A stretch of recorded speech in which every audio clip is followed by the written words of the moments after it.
buenos días, bienvenidos a Los Siete Locos. Bueno, seguimos viendo, repasando en este verano tantas notas que hemos hecho el año pasado. Hoy vamos a hablar con dos importantes escritores argentinos.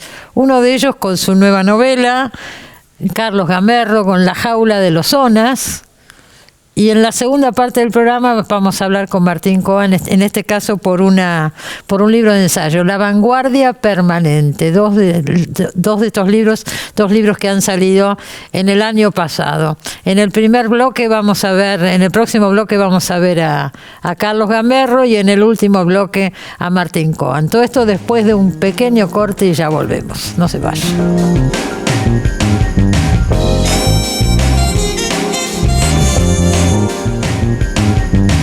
Carlos Gamerro nació en Buenos Aires en 1962. Licenciado en Letras y escritor, es autor, entre otros títulos, de El sueño del señor juez, El secreto y las voces, Cardenio, Ulises, Claves de lectura y Facundo o Martín Fierro. La jaula de los Onas es su última novela publicada. Bueno, acá lo tengo, La jaula de los Onas. Yo sé que Carlos Gamerro trabajó muchos años en este libro. Así fue. Pero muchos. Sí, bueno. 5 por lo menos de trabajo de investigación y escritura así tiempo completo. A full, ¿no? Pero es un libro que se está madurando desde hace 30 años por lo menos. ¿Hace 30 años? Hace 30 años me topé con la historia de estos Onas o Selknam, como se llaman ellos. Selknam. ¿Cómo que es? fueron Selknam. Selknam. Algunos pronuncian Selknam. Selknam. También. Que fueron una familia de 11 que fueron capturados en Tierra del Fuego, probablemente el año 1888, y llevados a París y exhibidos en una jaula como antropófagos en la Exposición Universal. Y la historia me capturó y bueno, poco a poco iba comprando libros, investigando, pero digamos, no recién encaré el proyecto y dije, bueno, ahora me pongo a investigar a fondo y a escribir la novela hace 5 años. Porque la última vez que viniste acá, me parece que fue con Cardenio, ¿no es cierto? Uh-huh. Tu novela sobre Shakespeare. Exacto. Hace unos cuantos años ya. Y es del 2016 esa novela, así que ahí están esos. Ahí están los 5 años. O sea que la historia de estos Onas, yo había leído, hay libros muy importantes, vamos de paso a decirlo, de la literatura argentina reciente, relativamente reciente, como Fuegia de Eduardo Belgrano Rawson, o el libro de Silvia Iparraguirre. Exacto. La Tierra del Fuego. ¿En la Isla del Fuego? ¿O la Tierra? No, La Tierra del Fuego. La Isla del Fuego es otro libro de un historiador. Y debe haber un montón de historiadores que no conozco, pero esos son libros literarios que en su momento tuvieron mucho éxito. No tratan exactamente este tema, tratan el tema de Fitzroy, que se llevó también unos indígenas de la Patagonia de Tierra del Fuego a Londres, creo. Exacto. Sí, a mí me pasaba cuando, sobre todo acá en Argentina, que esta historia no es tan conocida, en Chile es más conocida, cuando empezaba a contar la historia me decía, sí, los de Darwin. Y digo, no, esos estamos hablando de 1830, esto es casi 1890, o sea que son 60 años. Y los indígenas que se llevó Fitzroy eran Yamana, que eran de Tierra del Fuego, pero de la costa, de las islas, eran los canoeros. Los Onas eran el grupo de cazadores de tierra adentro, que no habían tenido prácticamente ningún contacto con los blancos hasta ese momento. Y viene un aventurero que andaba por ahí y los atrapa y se los lleva a la Exposición de París. Sí, no fue un hecho aislado porque se dio en el contexto de lo que tendríamos que llamar o un genocidio o una limpieza étnica. O sea, justo a mediados de 1880 se dan cuenta que, sobre todo empiezan el lado chileno, que la tierra es buena para las ovejas, se empiezan a establecer las estancias. Y claro, esas tierras eran las ocupadas por los Selknam. Y los alambrados, la matanza de guanacos con la idea de que competían con las ovejas, hacen que los Selknam empiecen entonces a aprovecharse de estas ovejas que eran tan fáciles de atrapar. Y la respuesta de los estancieros fue poner precio por cabeza de indio, por par de orejas. Y los cazadores de indios entonces empezaron a operar. Fue muy distinto a la conquista del desierto porque no fue algo llevado a cabo por los ejércitos, sino en forma privada, pero con la complicidad, la anuencia de las autoridades y la policía. Claro, seguro. También hay que pensar que, digamos, Ushuaia todavía, estamos hablando, era una misión establecida por los anglicanos, no había una presencia todavía digamos, del lado argentino, sobre todo, de ninguna colonización. Y bueno, se ve que, digamos, no sabemos esos datos, eso yo lo ficcionalicé, no sabemos cómo fue exactamente, pero mi hipótesis es que uno de estos cazadores de indios se encontró con estos 11 y dijo, antes que matarlos me voy a ganar más plata, claro, poniéndoles cadenas, subiéndolos a un barco y llevándolos a Europa. Y decía que eran antropófagos. Y los exhibían como antropófagos. Les tiraban carne cruda, tipo bestias así, salvajes. Y claro, porque eso era parte del espectáculo, ¿no? Hay que tener en cuenta que la exposición universal tampoco esto fue algo aislado, ¿no? Digamos, no es la historia de una aberración, sino la historia de una práctica natural, digamos, absolutamente naturalizada. Vos hablas de un show de Buffalo Bill, ¿no? Estaba el show de Buffalo Bill, con la diferencia que Buffalo Bill también creo que fue con cerca de haber sido por lo menos 100 Sioux. Pero también hay una diferencia fundamental. Con Buffalo Bill, los indígenas de Estados Unidos, de Norteamérica que lleva, hay un cierto acuerdo, hay un diálogo, hay una relación contractual. De hecho, yo tengo un episodio en mi novela que no es del todo ficcional, que los indios de Buffalo Bill van al Café Riche, que es uno de los cafés más sofisticados de París, a cenar, ¿no? Y hay un argentino en la mesa al lado que dice, ¿cómo dejan entrar a los indios acá? Y ahí se da cuenta que también hay como indios de primera y indios de segunda, y que mientras los indios de Buffalo Bill se daban la gran vida en París, los Selknam de Tierra del Fuego los tenían encerrados en una jaula como animales. Pero no solo eso, porque vos hablas mucho en el programa también, en el libro. En el programa hablo también. En el programa estamos ahora. Hablas mucho en el libro de los argentinos en París, ¿no?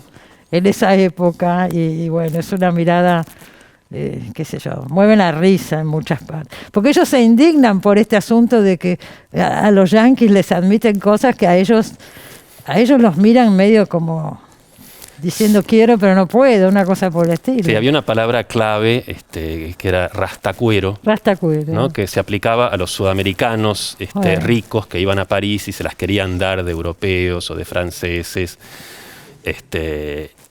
Y los franceses, para marcar la diferencia, ¿no? les ponían ese mote. Pero lo interesante, yo eso lo descubrí, digamos, leyendo la literatura de la época, tanto viajeros argentinos como la literatura francesa, es que a los norteamericanos no los llamaban rastacueros. Y los norteamericanos no hacían ningún esfuerzo por pasar por europeos. Ellos iban a hacer lo que ellos eran, ¿no? Claro. Y el show de Buffalo Bill fue como la máxima demostración, porque los franceses estaban fascinados con Buffalo Bill, con sus cowboys, con los indios, con Annie Oakley, que era la gran tiradora, que siempre daba en el blanco. Y mientras que la Argentina, cuando tiene que participar en la Exposición Universal, manda el famoso pabellón argentino, que después vino para acá y fue el primer museo de Bellas Artes, totalmente al gusto francés, como que no se notara que era sudamericano. Era lo que de hecho, se lo encargaron a un arquitecto francés, las esculturas fueron hechas en Francia, ¿no? Ahora me enteré que una de las esculturas, justamente la alegoría de la República Argentina, que aparece en la novela, en un episodio, está en la Escuela Técnica Rayo, ahí en Libertador. Ah, no me digas. No llegué a verla, pero... habrá que ir a verla. Sí. Y vos decís que cuando se desmonta este stand en la Feria Internacional lo traen para acá, el pabellón. Sí, lo traen para acá y lo vuelven a armar en la zona de Retiro. En Retiro, ¿no? Donde está ahora el Museo de Bellas Artes. No, este fue el primer edificio. El primer edificio. ¿Y qué pasó después con eso? Después tuvo otros usos, y finalmente fue desmontado. Y me han dicho que si buscas en alguno de estos sitios, no voy a dar nombres para no hacer publicidad, todavía se rematan pedazos del pabellón argentino, ¿no? Y porque fue un acontecimiento todo eso, ¿no? Pero a mí lo que me fascinó fueron como una serie de contrastes en este primer momento de la novela, porque después la novela hace un recorrido bastante largo. Vamos a hablar un poquito, sí. ¿No? Por un lado, la idea de exhibir a este pueblo, digamos, que se consideraba tan primitivo, tan como de los orígenes de la humanidad, casi de la prehistoria, digamos, al pie de la Torre Eiffel, que en ese momento era el pináculo de los logros de la civilización y de la técnica. Se inauguró en ese momento, ¿no es cierto? Claro, la Torre Eiffel fue construida para la Exposición Universal, 1889. Claro. Entonces, de alguna manera, la idea de esas dos estructuras de hierro, la torre que representaba la civilización, digamos, y la jaula con los antropófagos supuestos, que no lo eran, me pareció un contraste fascinante. Y después, el hecho que la Argentina participara con una muestra que trataba de mostrarnos como europeos, que no éramos ni somos. Pero además, qué gracia para ellos es eso, qué atractivo, qué aportamos, nada. ¿No? Es absurdo. Justamente ahí es donde los estadounidenses entendieron que lo que tenían que llevar era lo de ellos, ¿no? Cowboys, indios, show. Obvio. Y nosotros nada. Ahora, después la historia, vos decís son 11 indígenas que trae este aventurero para acá. Creo que hay 2 que mueren en el camino, en el barco. Sí, porque la foto, que es la única que hay, que digamos que yo la quise incluir en la novela como para decir, bueno, esto sucedió y son estos. Cada uno los puede ver estos rostros. Ya hay, en la foto que se sacó en París hay 9. O sea que 2 murieron. Hay que entender que 2 murieron por el camino. Yo supongo, porque la información que pude encontrar no da cuenta tan detallada, que fueron los varones adultos, porque en la foto no hay varones adultos. Y una familia de Selknam no podía carecer de uno o 2 varones adultos. Claro. Y después mueren 2 o 3 más en Europa, porque después de París los llevan a Londres y los exhiben en Londres. Y después de Londres los llevan a Bruselas y los exhiben en Bruselas. Y, digamos, como que se consideraba, eso también hay que, digamos, es lo llamativo. Normal que estos indígenas fueran llevados en una jaula de un lado al otro, cuando era evidente que no había ningún tipo de acuerdo ni de permiso. No le daban la categoría de persona, eso está claro. Pero en el libro, a ver, porque hay un episodio, vos me vas a ayudar con esto, hay un episodio donde dicen que de pronto se escapan o les dejan abierta la jaula y ellos salen, porque hay uno que vuelve, a eso vamos a llegar, que es medio el protagonista, ¿no? Sí. Pero se escapan, pero esa es una versión que por ahí no era la verdadera, porque si después de ahí van a Londres y a Bélgica... Exacto. Sí, hay muchas versiones. Yo, digamos, en estos 5 años, incluso llegué a encontrar cosas que no están en ningún libro, en ninguna bibliografía, ¿no? Como en un momento pongo el cuidador chileno, que era una persona de tal nombre, y me escribe, me llega un mail creo que era la tataranieta, diciendo, no, este hombre era mi tatarabuelo y no era el cuidador, sino era un ingeniero chileno que vivía en París, y dejaron a cargo de él, suyo, alguno de los indígenas. O sea que muchas cosas fueron surgiendo, pero la primera versión, que es de este libro del periodista y abogado español que estaba en Río Gallegos cuando fueron las huelgas patagónicas, José María Borrero, La Patagonia Trágica, cuenta la versión que en París les abren la puerta de la jaula, se escapan por el predio de la exposición y luego los capturan o los agarran, a todos menos a uno, que le dan el nombre de Calafate en esa versión, y que habría sido un padre salesiano, el padre José María Beauvoir, quien los descubrió en París y fue ante las autoridades chilenas. Bueno, yo durante estos 30 años que te decía tenía esa versión, era la única que conocía. Cuando me puse a investigar en serio, vi que no se escapan. En París todo estuvo bien, terminó la exposición o un poco antes, se los lleva este hombre, el empresario, que sabemos su nombre, Maurice Maitre, ¿no? Que es un personaje con el cual yo no sabía mucho qué hacer, porque lo único que sabía que quería que la pasara muy mal, ¿no? Entonces le dedico un capítulo en el cual, que es básicamente el interrogatorio de la policía, en el cual me di todos los gustos de realmente hacerle pasar un mal rato, porque no se me ocurre una persona más detestable, más aparte se hicieron muchas cosas muy terribles, digamos, acá en América y en tantos lados. Pero bueno, ahí me enteré que se los lleva a todos, a los sobrevivientes de París, a Londres, y que en Londres son los misioneros anglicanos, los que habían, de hecho, la sociedad que fundó Ushuaia, que los descubren, los reconocen como Selknam y empiezan la gestión con las autoridades, que también tuvo sus vericuetos, porque van, digamos, al consulado chileno, y la respuesta es, bueno, sí, si fueran ciudadanos chilenos, nos corresponde hacernos cargo, pero quizás son argentinos. Claro, sí. ¿No? Como si esto fuera... Se los acaban de decir. Como si estos grupos nómades que cruzaban la isla ida y vuelta. Claro. Porque aparte en Tierra del Fuego ¿Qué incluso sabían ellos de el límite es a diferencia del resto digamos, del continente, no está la cordillera. El límite entre Claro, el lado no. chileno y el lado argentino es una línea. Es una línea.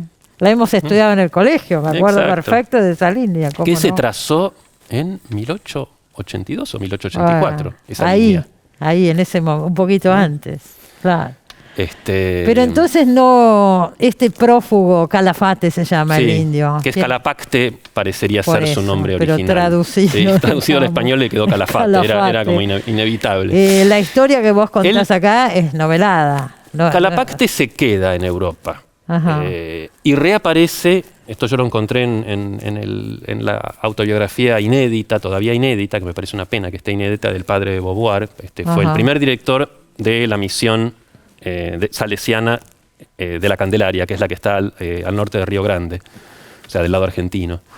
Él cuenta cómo lo encuentra en un barco que viene de Montevideo y va hacia Tierra del Fuego, un poco, al parecer por casualidad, y se lo lleva a la misión. Ahora, este hombre, ¿cómo fue a parar a Montevideo? Es la pregunta. Esa es la pregunta que vos te Bueno, haces. eso Le dedicás 500 páginas. Sí. claro, yo una vez que había terminado la novela me llega este email de esta señora que me dice, no, mi abuelo lo tenía en París y él lo puso en el barco para que volviera. Y yo dije, y ahora que ya escribí la novela, Claro, ¿me venís ¿qué a me decir esto? contás? No, a mí me interesaba la idea de que Calapacte, esa sí es la parte de ficción, que yo en ese momento, digamos, era el gran blanco de la historia, el gran enigma. No solo cómo hizo para volver. Yo primero pensé cómo hizo para volver, y después dije, no, la verdadera pregunta no es cómo hizo para volver, es cómo hizo para saber a dónde tenía que ir. Claro. Porque él no hablaba español, no podía decir Tierra del Fuego. Ni sabía que se Ni llamaba. podía señalarla en un mapa.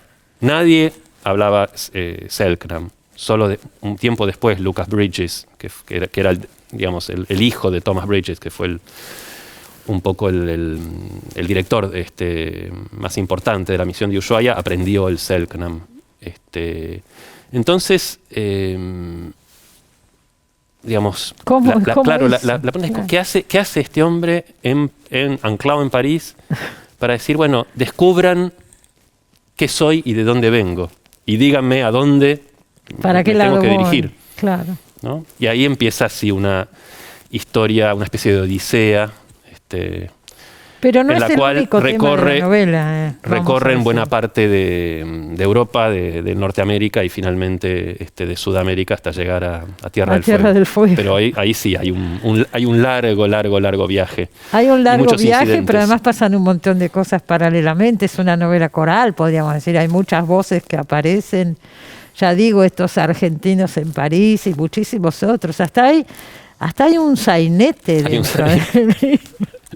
Hay un sainete. Bueno, pero ¿sabes que eso yo digo que en realidad esta variedad viene de una limitación que yo tengo, que yo para imaginar, para entrar imaginativamente y poder escribir desde adentro en una época determinada y en una también geografía determinada, lo necesito hacer a través de la literatura de la época, de los estilos, del lenguaje. Entonces es verdad que prácticamente cada capítulo está escrito de una forma diferente, con un narrador diferente. Totalmente.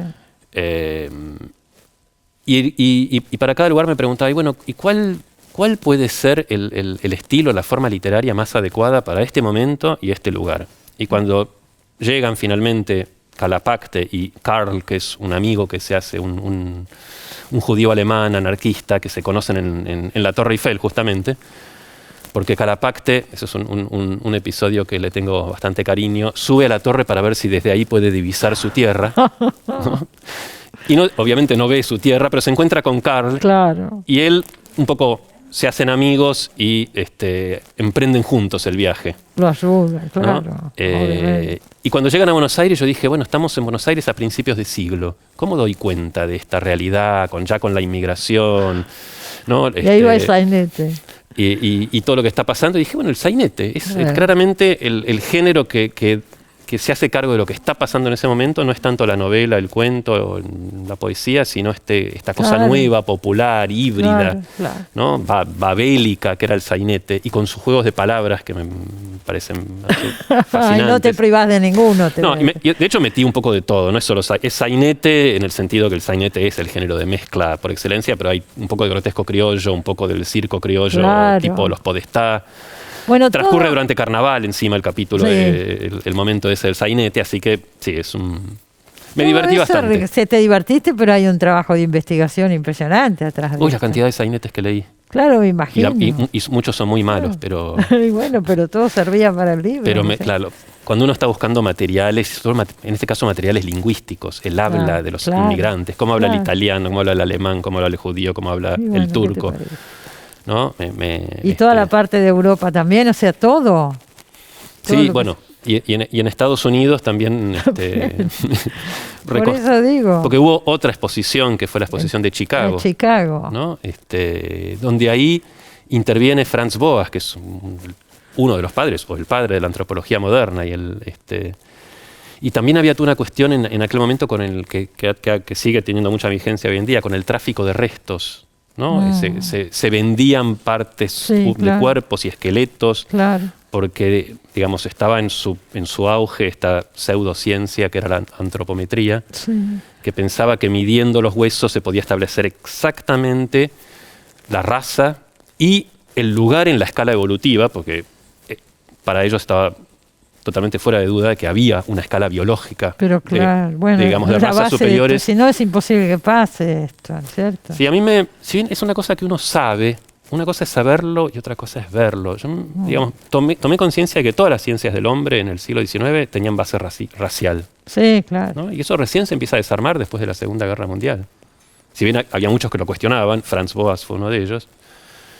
Pero si lo pensás en términos históricos, no hace tanto. No, y aparte, claro, es lo que decís vos, ¿qué justificación tiene ocupar un país, esclavizar o someter a su población, apropiarse de los recursos? Bueno, son inferiores y nosotros somos superiores.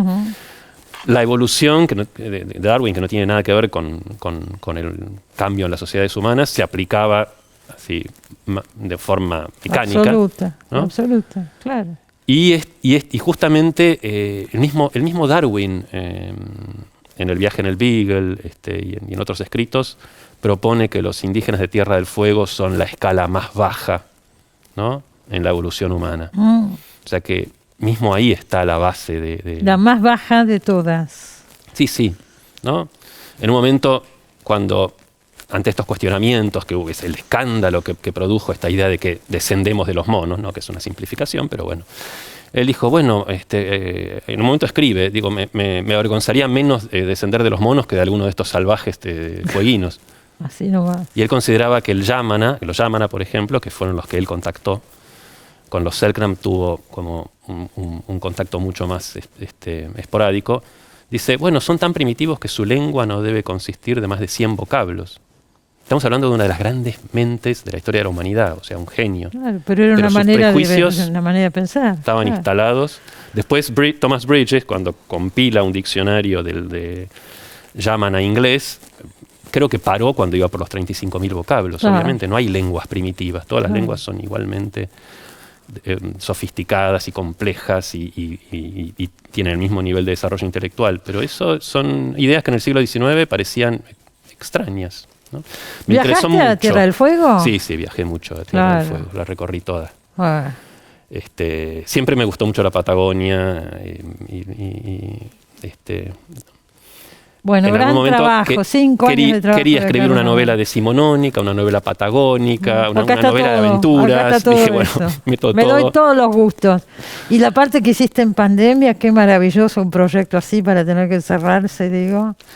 Sí, igual ya estaba hecha. Ya estaba prácticamente terminada. De hecho, salió con un año de demora. Podría haber salido en mayo del año pasado. Y casi no salieron libros en mayo del año pasado. Era un suicidio. Al principio no salió nada, después empezaron. Y de hecho, ya que mencionaste la conexión pandemia, la única conexión pandemia que tiene es que la última lectura y la última corrección la hice en el mes que tuve COVID. Tuviste COVID. No sé si eso habrá entrado influido en la novela, pero ese recuerdo lo tengo muy claro. Bueno, saliste bien. Veo. Sí, por suerte sí. ¿Cuándo fue eso? Y en agosto o septiembre del año pasado. No, es una experiencia que no le recomiendo a nadie. Bueno. No, hay que cuidarse muchísimo y seguir cuidándose a pesar del cansancio, porque es realmente espantoso. Está bueno que lo digas. Sí. Está bueno que lo digas, porque la gente está cansada y yo veo que afloja. Y no nos podemos dar el lujo de aflojar. Todo lo contrario. por uno y por los demás. Realmente yo tuve neumonía, tuve 3 días internado. Por suerte no me tuvieron que entubar ni nada parecido, pero realmente el recuerdo es horrible. Mucho sufrimiento. Bueno, me alegro que haya salido todo bien y que estés acá y que esté el libro nuevo, La jaula de las zonas, acuérdese, con todo lo que hemos hablado, de Carlos Gamerro. Muchísimas gracias. A vos, Cristina. Me alegro de verte, hace un montón que no te veía. Con todo esto ya no hay lugares donde encontrarse, no hay nada. Bueno, qué bueno que nos podamos encontrar en el mundo real por una vez. Un ratito, aunque sea. Gracias. Enseguida volvemos, no se va.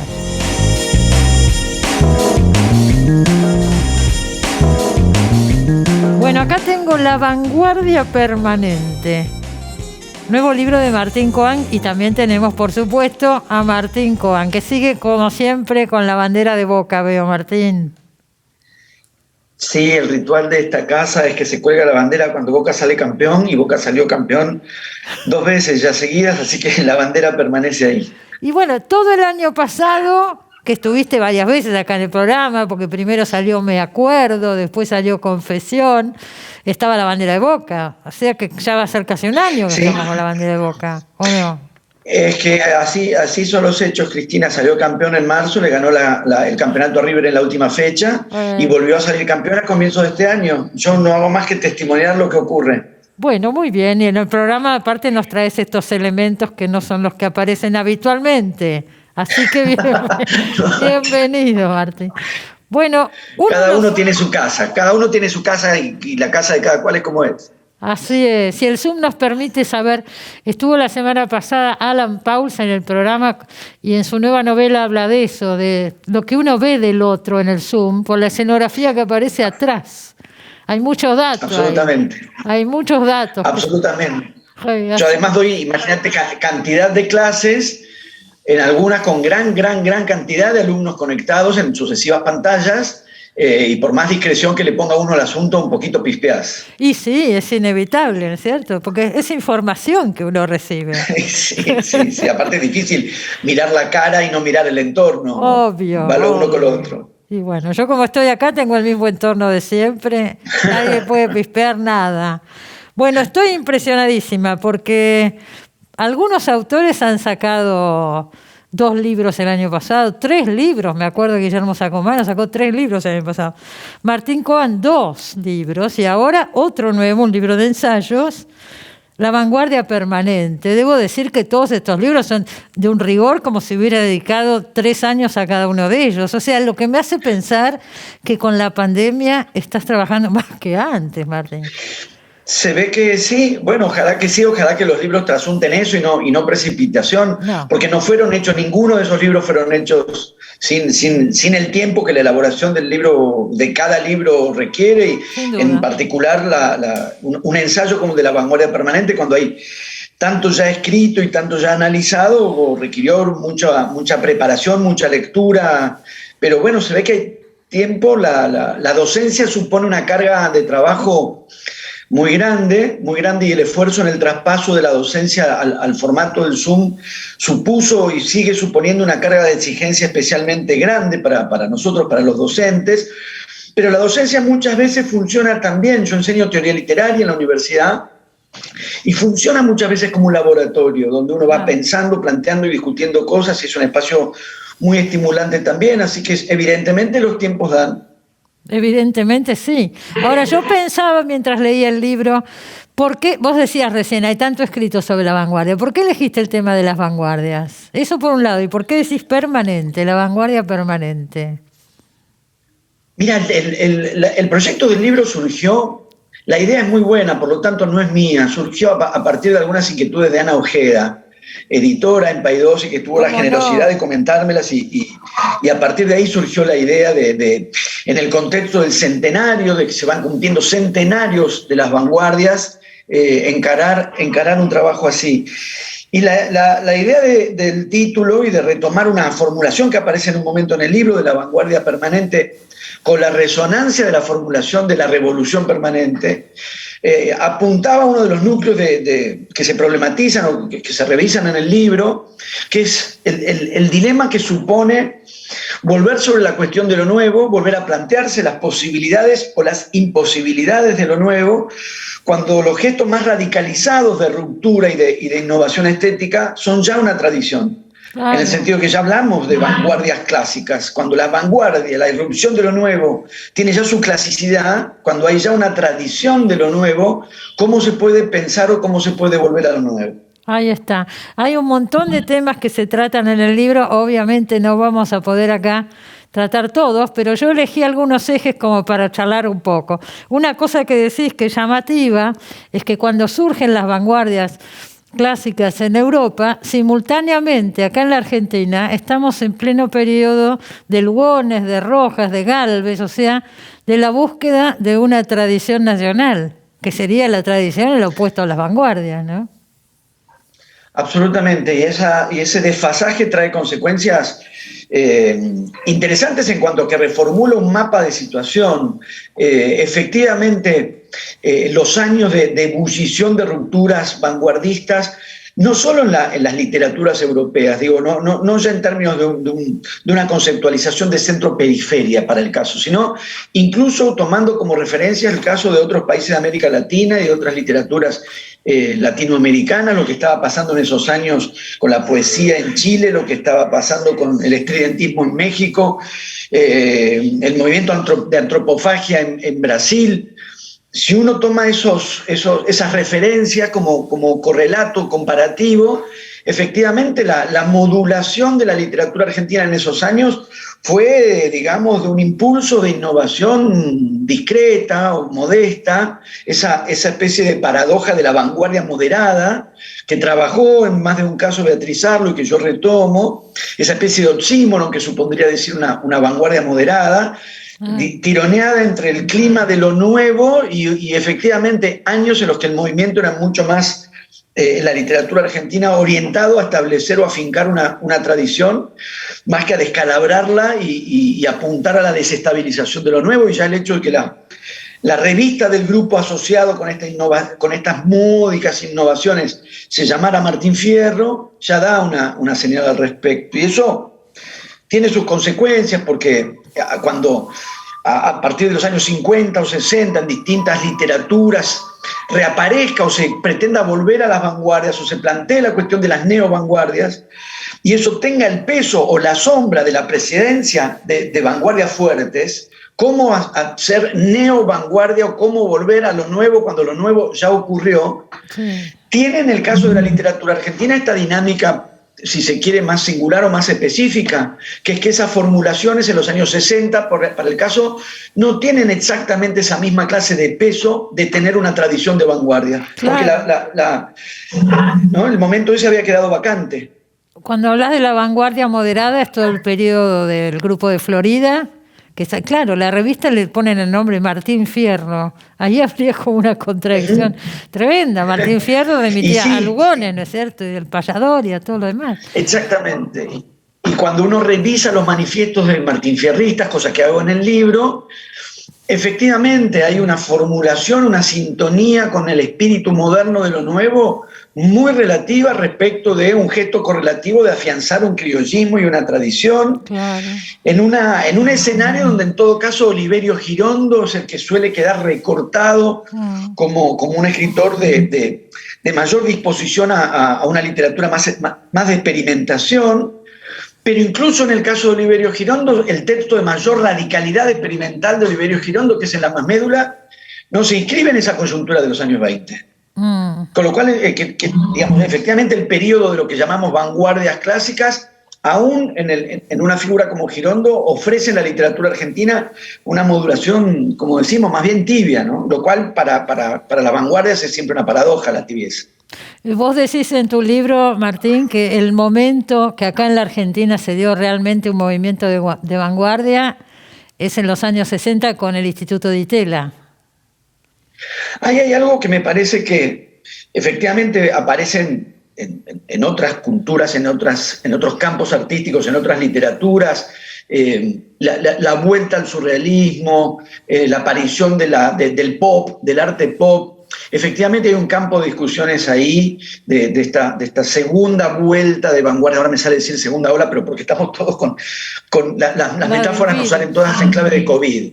Habla de antídotos, sí, etcétera. Pero hay una segunda ola, digamos, de vanguardismo, que la Argentina, por lo que venimos diciendo, entiendo que tiene esa modulación distinta, y que al mismo tiempo a mí me resultó especialmente interesante recorrer algunos de esos casos, porque el caso de Héctor Libertela, por ejemplo, o la operación retrospectiva que hace Ricardo Piglia.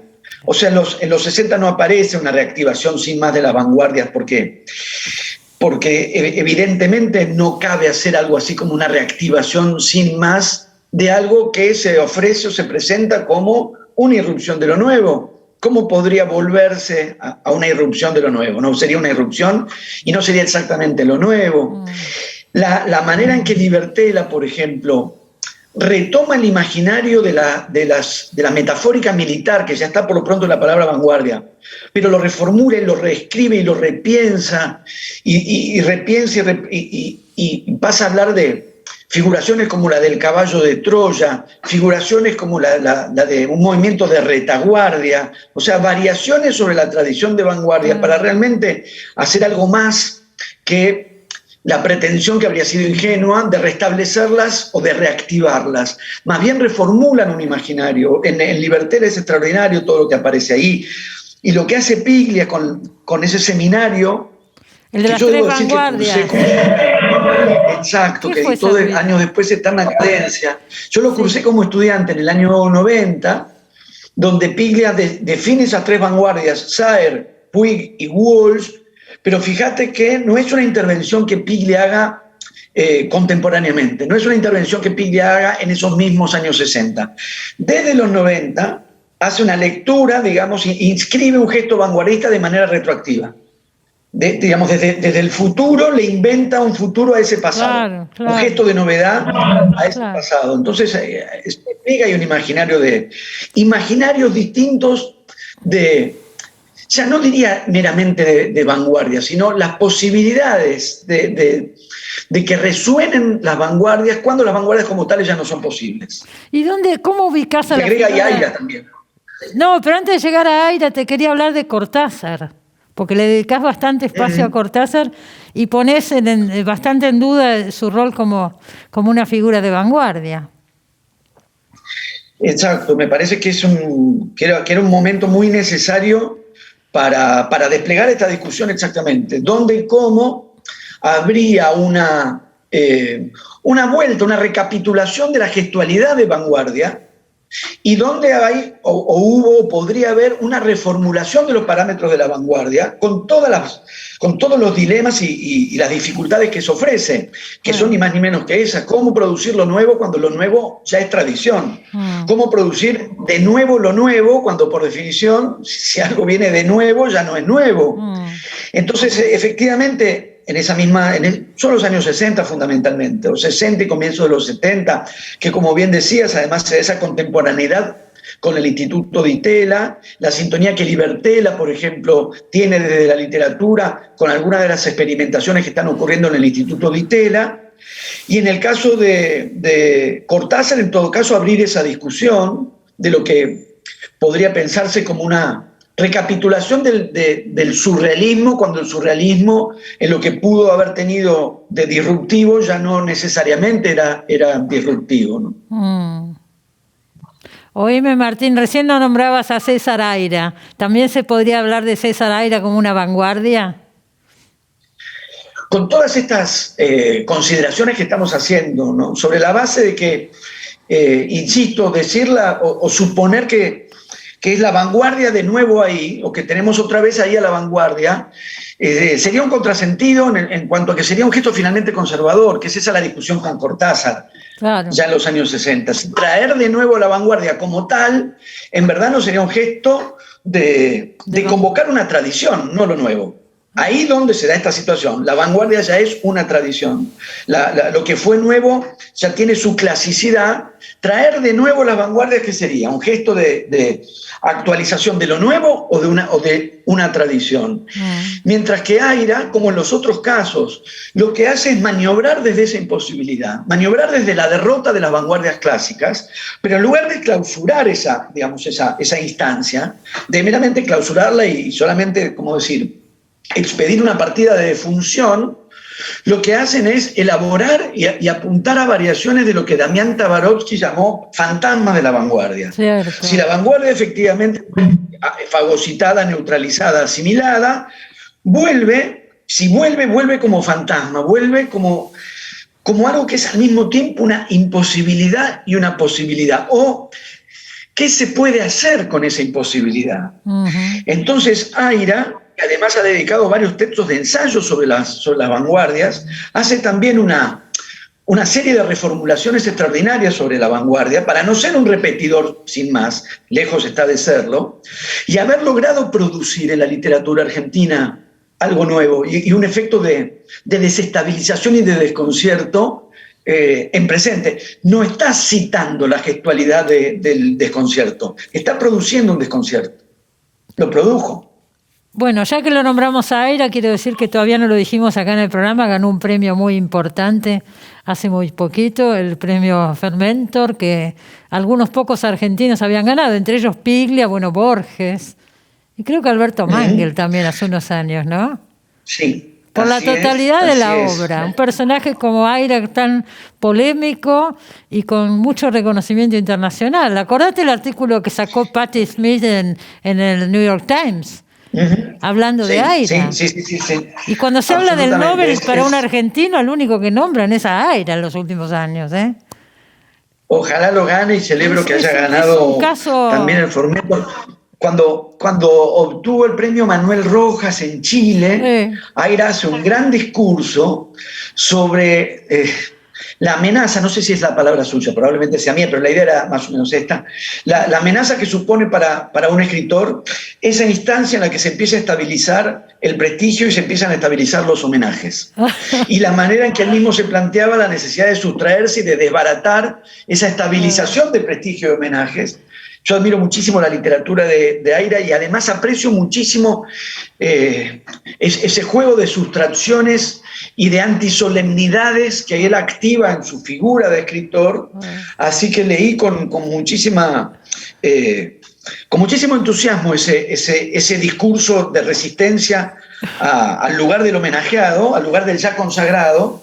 Y como es muy inteligente y ese gesto suyo es muy genuino, lo logrará seguramente con el Fermentor también. Seguramente. Lamentablemente no lo podemos traer acá porque no da notas a Aira hace muchísimos años. Una vez, no sé con qué milagro, vino a este programa, pero es un caso extraordinario y único porque no va a ningún lado absolutamente, tampoco da notas gráficas. Y no es de ahora, Yo conozco a Aira desde que empezó, era traductor, me acuerdo.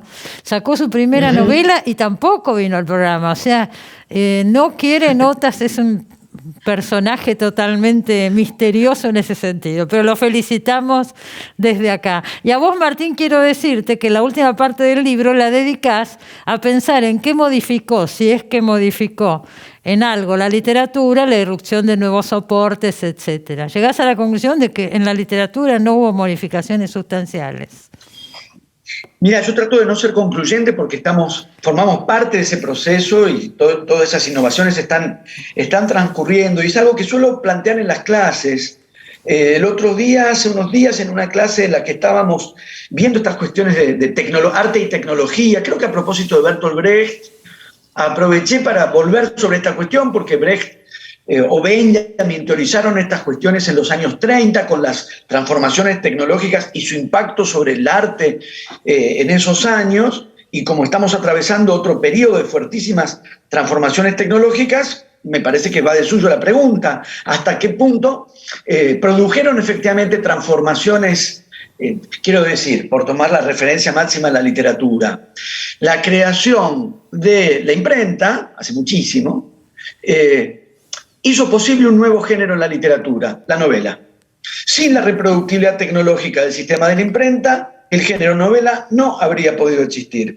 La pregunta que prefiero dirigir a los estudiantes, que son, como se dice, millennials, y por lo tanto están en una situación mucho más naturalizada y mucho más genuina, no sobreactuada, no sobreactúan un entusiasmo tecnológico, claro. Que a mí me parece más como una marca de viejazo, ¿viste? Que sería yo mismo. Sí. No sobreactúan una relación con las tecnologías precisamente porque forman parte auténticamente y naturalmente de su universo, para indagar hasta qué punto, y efectivamente a priori sin ser del todo concluyente, pero me parece que hubo una ebullición y una serie de promesas, de novedades y como un imaginario de vanguardias que le debían todo a las nuevas tecnologías. Con los blogs, ¿te acordás del auge de los blogs? Lo que iba a pasar con los blogs, lo que iba a pasar con... Y me parece que hubo mucha menos novedad, no en las posibilidades de escribir, de difundir, de leer, de poner en circulación. No en ese sentido, que las transformaciones son evidentes, sino en la propia práctica de la escritura y la posibilidad de habilitar nuevos géneros narrativos, por ejemplo. La novela, en el caso de la imprenta y la novela me parece contundente. Una tecnología hizo posible un género literario que antes no existía y no habría existido sin esa tecnología. La pregunta es si estamos, o si se ha producido, si podría estar produciéndose una novedad de ese grado. Claro. ¿No? De ese grado y de esa intensidad. O equiparable, vos lo decís muy bien en el libro, por ejemplo, a las artes plásticas, al cine, todas ramas del arte donde sí hubo modificaciones estructurales. En cambio, un cuento sigue siendo un cuento, una novela sigue siendo una novela, con las características que le conocemos. Mi impresión es que sí, o que se puede incluso ganar en sofisticación técnica sobre los modos de ilustrar, por ejemplo, un texto escrito, en el sentido de la relación con una imagen y cliqueando y lo que la imagen puede llegar a ser, pero no deja de ser la disposición texto, ilustración visual. Entonces, no veo tanta innovación como se prometió, y es interesante en ese sentido porque la condición de la literatura, porque esas posibilidades de reproducción tecnológica que llegaron a la música cuando apareció la posibilidad de grabar y de reproducir grabaciones, que llegó a las artes visuales con la posibilidad de fotografiar y después de filmar. O sea, la reproducción tecnológica llegó a la música o llegó a la pintura, produjo, hizo posible el cine entre el siglo XIX y el siglo XX, pero la literatura tenía reproductividad tecnológica mucho antes, con la invención de la imprenta. Con la imprenta. Y al mismo tiempo, en este pasaje ultra tecnologizado de las nuevas tecnologías, la literatura que alguna vez estuvo como a la avanzada de la reproductividad tecnológica, ahora está a la retaguardia, porque seguimos todavía, pese a todo y con todas las variantes que se han desplegado, usando aquella vieja tecnología que se inventó en aquel momento y que se llama libro. Por suerte, te voy a decir. Por lo menos para mí y para mucha gente estoy segura. Para vos también, ¿no es cierto? Bueno, nos hizo compañía durante toda la charla un gatito, que lo veo aparecer por partes ahí. Sí, hoy que hablábamos de la información que recibimos con los Zooms, en un momento hablabas y movía la cola así encima. Va, viene. Bueno, así son los gatos. Estoy dispuesto a que forme parte de la escena, porque de hecho forma parte de la escena, si no estaría fraguando una vida que no es la que tengo. Ahora que salimos de nuestras casas, lo que se ve son nuestras casas, y efectivamente hay 3 gatos en la casa. 3 gatos tenés. Muy a menudo van y vienen, así es. Bueno, los conozco por foto porque Alexandra sube muchas fotos de los gatos. Así es. Así que ya los conocí, pero acá los 7 locos por lo menos no habían aparecido nunca. Bueno, han sido por lo menos uno de ellos, que se llama Gómez, ha sido presentado. Gómez era este que andaba por ahí recién, Gómez. Así es. Gracias, Martín. Bueno, nos veremos con el próximo libro, unos meses, y ya te tengo de nuevo por acá. Seguramente algo nuevo habrá. Y vos me dijiste recién que estabas por sacar otro este año, sí. ¿no? Está listo, ya casi listo. Estoy dando toques finales a un libro de cuentos que va a salir en Penguin Random House. Muy bien. Así que estoy muy entusiasmado. Si no nos vemos antes, ahí nos veremos. Seguramente, muchísimas gracias. Chao a vos, hasta pronto. Bueno, acuérdese, La vanguardia permanente, interesantísimo ensayo de Martín Cohen. Y ya nos estamos despidiendo, nos vamos, se terminó el programa. Nos vemos como siempre la semana que viene en Los 7 Locos. Buena semana. Chao.